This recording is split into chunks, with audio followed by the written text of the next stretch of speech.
Les meilleures vacances continuent sur Live TV forcément. 6 minutes sport avec Betclic hier. Voilà les amis, bonsoir et bienvenue. Vous connaissez la formule, faites tourner le chrono. On démarre maintenant. Dans l'actu ce lundi, la tuile pour Talou. Première des séries de qualification avec un temps record de 10,87. Deuxième pour celle des demi-finales, Marie-Jo Talou n'a pu décrocher une médaille au JO de Paris pour cause. L'athlète ivoirienne s'est blessée tout juste avant son entrée sur la piste lors des demi-finales du 100 mètres. Et l'on parle d'un souci à la cuisse. Toutefois, elle a déclaré que son équipe médicale est à pied d'œuvre pour la remettre en selle et aussi pour lui permettre de courir le 4 x 100 mètres. Dans l'actu toujours, Paris sur Alvarez. Soucieux de donner un nouveau souffle à son attaque, surtout après le départ de Kylian Mbappé, le Paris Saint-Germain s'active sur le marché des transferts et le club francilien a jeté son dévolu sur Julián Álvarez, l'Argentin, pour lequel Nasser Al-Khelaifi et Luis Campos ont formulé une offre double XL de 80 millions à Man City pour son attaquant. Cela pour brouiller les pistes qui mènent à l'Atlético Madrid ainsi qu'à Arsenal qui se sont invités dans le dossier.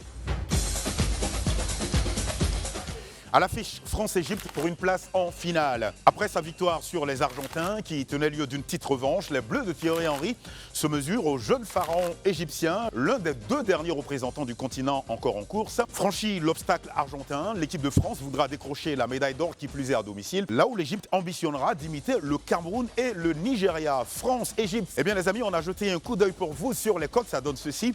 Pour une victoire de la France, ce sera 1,37. Pour une victoire de l'Égypte, ce sera 8,65.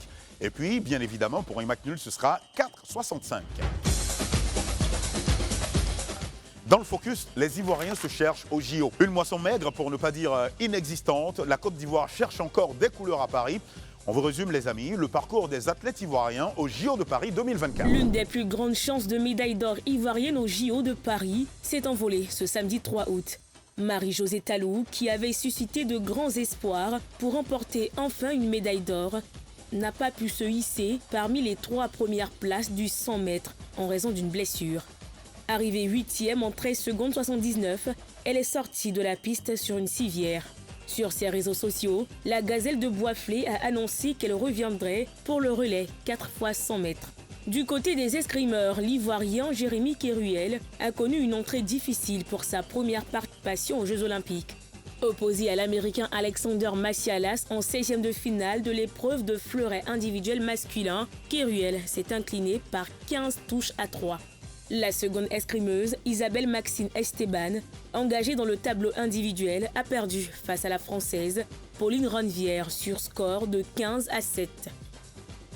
Dans la case athlétisme, Mabandou Koné n'a malheureusement pas pu se qualifier pour les demi-finales du 100 mètres, terminant à la 4e place de sa série. Cependant, elle reste en compétition pour le 200 mètres, sa discipline de prédilection, ainsi que pour le relais féminin ivoirien. Quant à Arthur Gué-Cissé, il a été éliminé au premier tour du 100 mètres.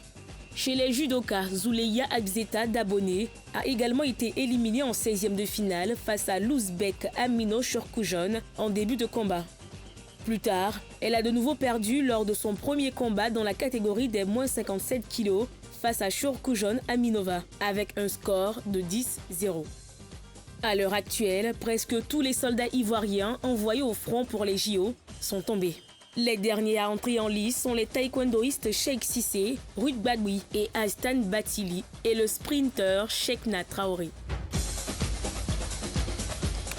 Dans l'Expresso maintenant, Tom Cruise pour la cérémonie de clôture. L'acteur Tom Cruise, régulièrement présent dans les travées des stades, surtout pour supporter ses compatriotes, tels Simon Biles, dont il est un fan inconditionnel, pourrait jouer un rôle majeur lors de la cérémonie de clôture des JO de Paris. Dans les faits, selon des indiscrétions, l'acteur descendra du toit du Stade de France jusqu'à la pelouse avec le drapeau olympique à la main. Cela pour faire un clin d'œil à Los Angeles 2028 qui prendra le relais de Paris 2024.